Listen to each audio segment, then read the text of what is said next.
नमस्कार साथीहरु, share मार्केटसँग related update दिने क्रममा चाहिँ आजको भिडियोमा चाहिँ नबिल बैंकको हामीले चाहिँ रिपोर्ट एनालाइसिस गर्ने छौं।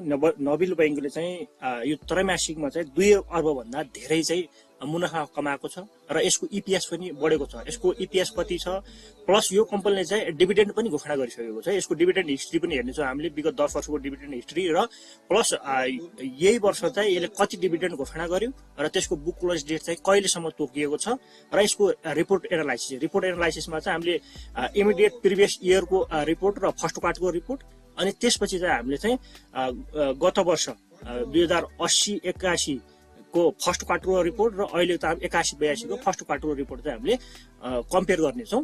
अब त्यसमा चाहिँ कुन कुन इन्डिकेटरहरु त्यहाँ वृद्धि भए हैन, कुन कुन इन्डिकेटरमा गिरावट आयो हैन, यसको आगामी दिनहरुमा भविष्य कस्तो छ त, यी सबै यावत विषयहरुमा हामी चाहिँ आजको भिडियोमा चाहिँ हामीले चर्चा गर्ने छौं है त।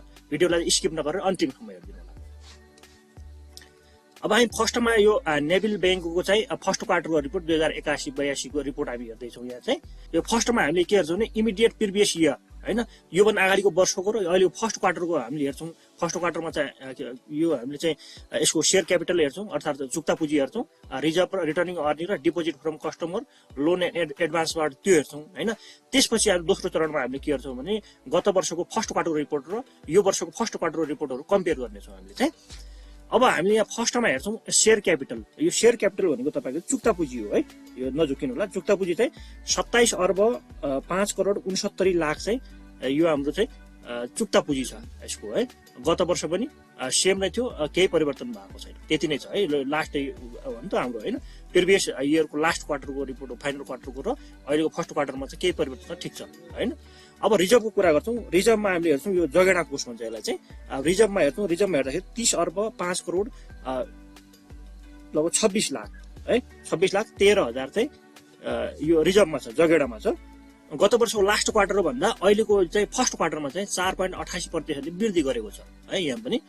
अब त्यसमा रिटर्निङ अर्निङ हेर्छौं हामीले। रिटर्निङ अर्निङमा चाहिँ 4 अर्ब 98 करोड 12 लाख 36 हजार चाहिँ यहाँ पनि गेन गरेको छ। यहाँ गत वर्ष कति थियो भने 3 अर्ब मात्र थियो हैन, यहाँ पनि तपाईको प्लस नै देखिन्छ हैन। त्यसपछि डिपोजिट फ्रम कस्टमरबाट 4 खर्ब हैन, त्यसपछि 79 अर्ब 45 करोड 51 लाख 41 हजार चाहिँ यहाँ पनि गेन गरेको छ हैन। प्रिभियस इयरको लास्ट क्वार्टर भन्दा अहिलेको हाम्रो फर्स्ट क्वार्टर रिपोर्टमा चाहिँ 3.76% यहाँ पनि वृद्धि गरेको देखिन्छ। अब त्यसपछि लोन एन्ड एडभान्स टु कस्टमरबाट पनि 3 खर्ब 81 अर्ब हैन 28 करोड 9 लाख 67 हजार यहाँ पनि गेन गरेको देखिन्छ। गत वर्षको लास्ट क्वार्टरको रिपोर्ट भन्दा अहिलेको रिपोर्टमा चाहिँ 1.96% वृद्धि गरेको छ यहाँ पनि है। फर्स्ट क्वार्टरमा पनि राम्रै गरेको देखिन्छ। अब त्यसपछि हामी हेर्छौं यहाँ गत वर्षको फर्स्ट क्वार्टरको रिपोर्ट र यो वर्षको फर्स्ट क्वार्टर रिपोर्टहरु हामी यहाँ कम्पेयर गर्नेछौं है। अब यहाँ net interest income, net interest इन्कममा चाहिँ 4 अर्ब हैन 14 करोड 2 लाख 85 हजार चाहिँ यहाँ पनि गेन माइनस छ है। अहिले गत वर्ष भन्दा अहिलेको यो फर्स्ट क्वार्टरमा चाहिँ थोरै माइनस छ, 0.81% गिरावट आएको छ। यो डराइहाल्नु पर्ने चाहिँ केही छैन है।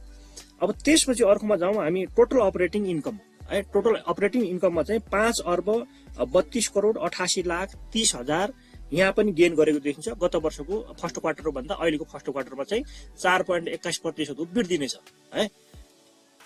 अब त्यसपछि हाम्रो छ इम्प्रिमेन्ट चार्ज भन्छ हैन, इम्प्रिमेन्ट चार्ज अथवा रिजर्भल भन्छ। यसमा चाहिँ कति छ भने 45 करोड 77 लाख 27 हजार छ हैन।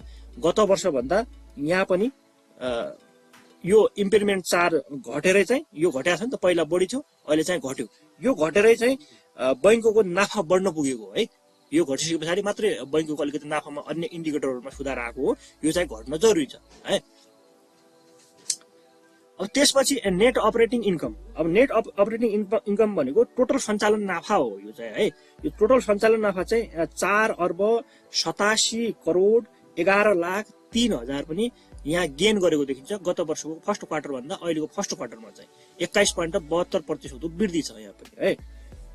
अब त्यसै गरेर अपरेटिङ प्रोफिट सञ्चालन नाफा हो यो चाहिँ।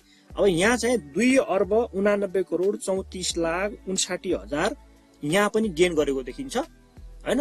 गत वर्षभन्दा अहिलेको फर्स्ट क्वार्टरमा चाहिँ 36.09% वृद्धि छ यहाँ पनि है।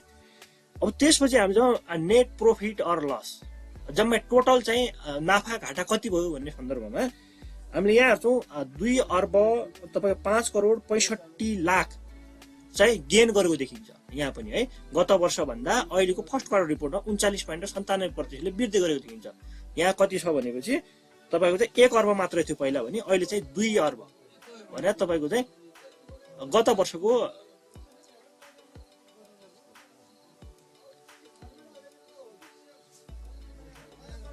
अब त्यसपछि आउँछ यहाँ तपाईको डिस्ट्रिब्युटेबल प्रॉफिट भने तपाईको वितरण योग्य मुनाफा भन्छ है। वितरण योग्य मुनाफामा चाहिँ 4 अर्ब 98 करोड 12 लाख 36 हजार यहाँ पनि प्लस नै देखिन्छ गत वर्षभन्दा यो फर्स्ट क्वार्टर है। अब त्यसपछि यहाँ कस्ट अफ फन्ड पनि घटाउनु एकदम राम्रो हो। अब गत वर्षभन्दा अहिले चाहिँ 2.98% ले घटाएको छ, एकदमै राम्रो हो हैन। 5.31 लाई कस्ट अफ फन्ड छ, गत वर्षभन्दा अहिले चाहिँ 2.98% ले घटेको छ है। अब त्यसपछि तपाईको छ एनपीएल अर्थात नन परफर्मिङ लोन भन्दा यो खराब कर्जा हो है कम्पनीको चाहिँ। अब अहिले चाहिँ यसको 1.42% छ भने गत वर्ष चाहिँ 1.58 थियो, अहिले चाहिँ 0.16% को चाहिँ गिरावट आएको छ।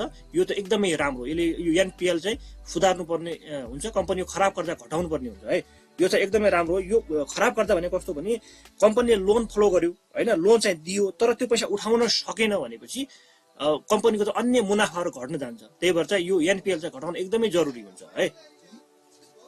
अब त्यसपछि अर्निङ पर शेयर हैन, अब एक शेयर बराबर कति रुपैयाँ कमाउँछ भन्ने हो। यो अर्निङ पर शेयर भनेको एमाउन्ट अफ पैसामा देखाएको छ रुपैयाँमा। अहिले चाहिँ फर्स्ट क्वार्टरमा 29.83 छ भने गत वर्षको फर्स्ट क्वार्टरको रिपोर्टमा चाहिँ 21.31 थियो हैन। भनेपछि अहिले पनि 8.52% को वृद्धि नै देखिन्छ है।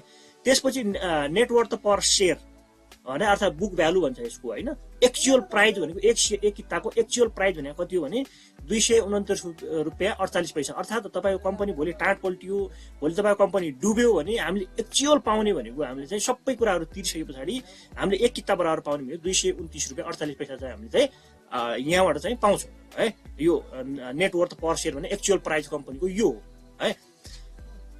अब यो भयो हाम्रो फर्स्ट क्वार्टरको रिपोर्ट कम्पेयर गर्यौं हैन। फर्स्ट क्वार्टर गत वर्षको फर्स्ट क्वार्टर र यो वर्षको फर्स्ट क्वार्टर रिपोर्ट कम्पेयर गरौँ। त्यसपछि हामी चाहिँ अहिले हेर्छौँ अहिलेको फन्डामेन्टल हेर्छौँ है, लेटेस्ट फन्डामेन्टल।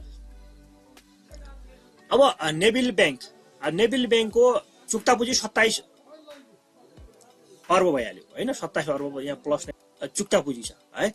अब त्यसपछि 52 हप्ताको हायर लो भने एक वर्षको हायर लो कुरा गरौँ है। यो 652 सम्म हाईमा पुगेको थियो भने लोमा चाहिँ 422 सम्म पनि झरेको कम्पनी हो। अब यसको फर्स्ट क्वार्टरको रिपोर्ट यो 81-82 को फर्स्ट क्वार्टरको रिपोर्ट अनुसार यसको रिपोर्टेड ईपीएस भनेको चाहिँ अर्निङ पर शेयर भन्छ, एक शेयर बराबर यसले चाहिँ 30 रुपैयाँ 40 पैसा चाहिँ यसले कमाइरहेको छ है। अब पी भनेको यो चाहिँ 20.38 छ। यो भनेको लगानीकर्ताको आकर्षण भन्छ यसलाई चाहिँ, लगानीकर्ताको आकर्षण कति छ भन्ने सन्दर्भमा हो। अब रिटर्न इक्विटी भनेको 13.08% यसको रिटर्न इक्विटी छ।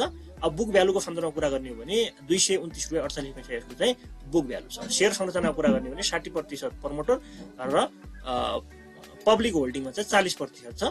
अब यसको स्टक सेन्टिमेन्ट हेर्ने हो भने विकली चाहिँ बियरिश सेन्टिमेन्ट टुडे हैन, यो बियरिश सेन्टिमेन्टमा चाहिँ घटिरहेछ भन्ने देखाइरहेछ चाहिँ है। अब फाइनान्शियल इन्डिकेटर हेरौँ। अब यहाँ तपाईँको देखाएकै छ है। अब इयर टु इयर ग्रोथमा हेरौँ हामीले चाहिँ पेड अफ क्यापिटलमा कुनै परिवर्तन भएको छैन है। अब त्यसपछि रिटर्न अन अर्निङमा चाहिँ 37.79% को वृद्धि छ हैन। रिजर्भमा चाहिँ 5.85% वृद्धि, टोटल इक्विटीमा चाहिँ 5.14% वृद्धि, टोटल एसेटमा चाहिँ 16.2% वृद्धि है। अब ऋणमा छैन। अनि त्यसै गरेर लोन एन्ड एडभान्स टु बीएफआईएसबाट 44.29% वृद्धि छ है। त्यसै गरेर इन्ट्रेस्ट इन्कम चाहिँ घटाएको छ यसले हैन, 10.81% चाहिँ घटाएको छ। अब नेट इन्ट्रेस्ट इन्कम चाहिँ 0.81% को गिरावट आएको छ। यो चाहिँ अलिकति सुधार्नु पर्ने छ यसले चाहिँ। नेट प्रॉफिट चाहिँ बढाएको छ है, नेट प्रॉफिट बढायो यसले चाहिँ। इम्प्लिमेन्ट चार्ज घटेर पनि हो यसको। अब 30.09% को वृद्धि छ यसमा पनि। नेट प्रॉफिट पनि 39.97% को वृद्धि हैन। अब यसले चाहिँ एकदमै राम्रो भने डिस्ट्रिब्युटेड प्रॉफिट अर्थात वितरण योग्य मुनाफा हो यो है। अब यसमा पनि 37.79% यसमा पनि वृद्धि नै छ है। त्यसपछि इपिएस को कुरा गर्ने भने इपिएस पनि 39.97 है, यो नेट प्रॉफिट र इपिएस। अनि बुक भ्यालु हेर्ने हो भने गत वर्ष भन्दा अहिलेमा चाहिँ फर्स्ट क्वार्टरमा चाहिँ यसले चाहिँ 5.14% को वृद्धि गरेको छ। रिटर्न इक्विटी चाहिँ 33.13% वृद्धि गरेको छ हैन। त्यसै गरेर यसले एनपिएल पनि बढाएको छ है। एकदमै नराम्रो भनेको यसको पक्ष भनेको एनपिएल बढेको छ हैन। अब यो एनपिएल सुधार एकदमै जरुरी छ। यो एनपिएल भने खराब पर्दा हो, गत वर्ष भन्दा यो वर्ष चाहिँ अहिले चाहिँ फर्स्ट क्वार्टरमा चाहिँ 168.35% वृद्धि छ। अब एनपिएल यसको 5 पुग्यो भने यसले पनि त्यसपछि यसको पनि कन्डिसन त्यति राम्रो हुँदैन है, यसले डिभिडेन्ड दिन सक्ने अवस्था आउँदैन हैन। त्यही भएर चाहिँ यसले एनपिएल एकदमै सुधार्न जरुरी छ। अर्थात् यसले ऋण फ्लो गर्यो तर त्यो ऋण उठाउन सकेन भन्ने कुरो बुझ्नु पर्यो हामीले। खराब पर्दा त्यसरी बढेको यसको चाहिँ कस्ट अफ फन्ड घटाएको छ 32.7% ले, यो चाहिँ एकदमै राम्रो हो हैन। तर यसले चाहिँ यो कम्पनीले चाहिँ एनपिएल चाहिँ घटाउन एकदमै जरुरी देखिन्छ है। अब यसको डिभिडेन्ड हिस्ट्री हेरौँ हामी, 10 वर्षको डिभिडेन्ड हिस्ट्री हेरौँ है। अब यसको 10 वर्षको डिभिडेन्ड हेर्ने हो भने डिभिडेन्ड सन्दर्भमा यो वर्ष चाहिँ 10% केले क्यास चाहिँ डिभिडेन्ड घोषणा गरेको छ। त्योभन्दा अगाडिको वर्षमा चाहिँ 11% क्यास डिभिडेन्ड घोषणा गरेको थियो हैन। यो चाहिँ 78 सालसम्म राम्रै आक्रामक डिभिडेन्ड दिएको कम्पनी हो। त्यसपछि 78, 79, 80 यो 2 वर्षमा यसको डिभिडेन्ड चाहिँ गिरावट आएको छ। सायद अब कम्पनीको अलिकति कन्डिसन पनि त्यति राम्रो नभएर पनि होला हैन। अब शेयर क्यापिटल पनि बढ्यो हैन, हिस्सेदार बढेपछि बाँड्नु पर्ने धेरै भएर पनि नपुगेको हुन सक्छ हैन। त्यसो गरेर तपाईको चाहिँ जोभन्दा खाडे 30%, 38%, 35%, 34, 34, 48, 45 र 36% चाहिँ यसले राम्रो डिभिडेन्ड दिँदै आएको थियो। अब यो वर्ष यसले चाहिँ 10% क्यास डिभिडेन्ड घोषणा गरिसकेको छ। अब यसको बुक क्लोज डेट चाहिँ यहाँ देखाएको छैन, म यसको बुक क्लोज डेटको सम्बन्धमा हेरिदिन्छु है त। अब बुक क्लोज डेटको सन्दर्भमा यहाँ तोकिएको रहन्छ है। अब यो 80-81 को नाफाबाट लाभांश घोषणा गरेको छ। बैंकको मंगलबार बसेको सञ्चालन समितिको बैठकले शेयर धनीहरूलाई चाहिँ कर सहित 10% नगद लाभांश वितरण गर्ने निर्णय गरेको हो। प्रस्तावित नगद लाभांश नियामक नेपाल राष्ट्र बैंकको स्वीकृत पश्चात वार्षिक साधारण सभाबाट अनुमोदन भएपछि शेयर धनीहरूलाई वितरण गर्ने बैंकले जानकारी जनाएको छ भन्छ। यसको बुक क्लोज डेट चाहिँ तोकिएको छैन है। अब तपाईको चाहिँ बुक क्लोज डेट तोकिने बित्तिकै तपाईहरुलाई चाहिँ नेक्स्ट अपडेट तपाईहरुलाई दिने नै छु। मैले कम्युनिटी पोस्टबाट तपाईहरुलाई चाहिँ यसको बारेमा हरेक कम्पनीहरु बारेमा मैले तपाईहरुलाई जानकारी दिएकै छु। तपाईले चाहिँ भिडियो अलिकति ढिलो आयो भने तपाईले कम्युनिटी पोस्टमा चाहिँ मजाले हेर्न सक्नुहुन्छ। र यति नै थियो आजको अपडेट। भिडियो कस्तो लाग्यो, जस्तो लाग्यो त्यस्तै प्रतिक्रिया दिनु होला हैन। भिडियो अन्तिमसम्म हेरिदिनु भयो त्यसको लागि धेरै धेरै धन्यवाद। अझै पनि च्यानललाई तपाईले सब्स्क्राइब गर्नु भएको छैन भने च्यानललाई चाहिँ सब्स्क्राइब राख्नु होला, ताकि आगामी दिनमा आउने यस्तै किसिमको इन्फर्मेटिभ भिडियोहरु मिस नहोस् भन्नका निमित्त। भिडियो मन परेको छ भने एक लाइक अवश्य गरिदिनु होला, मेरो पनि च्यानलको रिच बढ्ने छ।